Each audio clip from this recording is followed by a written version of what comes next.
भारत के विभाजन के बाद स्टेट ऑफ कलात यानी बलूचिस्तान करीब 227 दिनों तक स्वतंत्र और संप्रभु राज्य रहा था।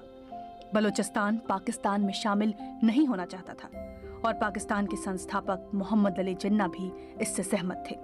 मौजूदा बलूचिस्तान 3 देशों में बटा है। इनमें पाकिस्तान का बलूचिस्तान प्रांत, ईरान का सिस्तान बलूचिस्तान प्रांत और एक छोटा हिस्सा अफगानिस्तान में है। अफगानिस्तान में निमरूज, हेलमंद और कांधार बलूचिस्तान का ही हिस्सा है।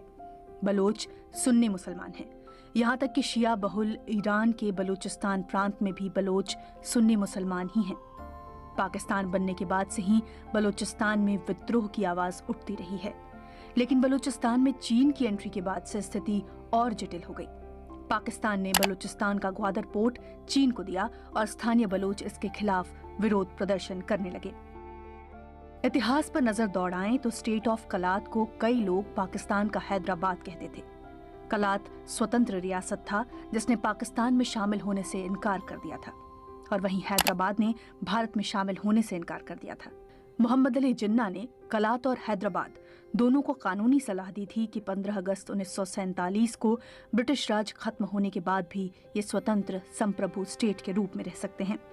हैदराबाद आखिरकार 13 सितंबर 1948 को सैन्य कार्रवाई के बाद भारत में शामिल हो गया। जर्मन राजनीतिक विज्ञानी मार्टिन एक्समैन ने अपनी किताब back to the future the khanate of Kalat and the genesis of Baloch nationalism 1915 to 1955 में लिखा है कि 20 मार्च 1948 को खान ऑफ कलात पाकिस्तान में शामिल होने के लिए राजी हो गए। भारत और अफगानिस्तान से निराशा हाथ लगने के बाद उन्होंने ऐसा किया था। कलात के खान चाहते थे कि संप्रभु रहने में भारत और अफगानिस्तान से मदद मिले। पाकिस्तान के इतिहासकार याकूब खान बंगाश ने अपनी किताब अ प्रिंसली अफेयर में लिखा है, कलात स्टेट नेशनल पार्टी ने 1945 में all India state peoples conference में हिस्सा लिया था। तब इसकी अध्यक्षता जवाहरलाल नेहरू ने की थी। दूसरी तरफ मुस्लिम लीग को बलूचिस्तान में कभी समर्थन नहीं मिला। राष्ट्रवादी होने के कारण KSNP मुस्लिम लीग की अगुवाई वाले पाकिस्तान में शामिल नहीं होना चाहती थी। KSNP भारत के साथ करीबी बढ़ाना चाहती थी या खान ऑफ कलात के साथ रहकर स्वतंत्र स्टेट चाहती थी। बलूचिस्तान में कुछ भी होता है तो भारतीय मीडिया के एक हिस्से में ये कहा जाने लगता है कि स्टेट ऑफ कलात को वहाँ के नवाब ने भारत में मिलने का प्रस्ताव दिया था, लेकिन नेहरू ने स्वीकार नहीं किया। इस दावे पर भारत के उच्चायुक्त रहे और इतिहासकार TCA राघवन कहते हैं कि स्टेट ऑफ कलात स्वतंत्र और संप्रभु रहना चाहता था। कलात को स्वतंत्र रखने में वे नेहरू से मदद चाहते थे, लेकिन खान ऑफ कलात ने ये कभी नहीं कहा कि उन्हें भारत में शामिल होना है। नेहरू बड़े नेता थे, इसलिए कलात के खान के मन में उनके लिए इज्जत थी, लेकिन ये कहना बिल्कुल गलत है कि नेहरू ने कलात को भारत में मिलाने का ऑफर ठुकरा दिया था।